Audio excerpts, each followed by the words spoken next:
Zdravo. Ovo što vidite jeste mrtvi Pariz u nedelji.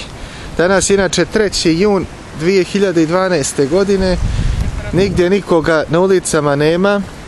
Na putevima nema auta. Evo, evo ga jedan, boga mi. Jedan, ali vrijedan. Iznenađujuće. Drugi. Zeznuli su me. Eno čak i ljudi. Znači sve u svemu puno ljudi, krcate.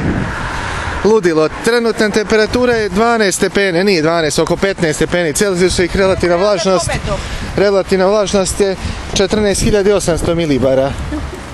To je vazdušni pritisak. Vlažnost je 94%. Sve je tmurno. Mi imamo jakne, evo ja sam u jaknu i tetka je jakne i kaže da bi je trebao šal i kapa. Mene inače grlo malo reže. Ovo je Sveti Palac. Tako, jel tako tetka?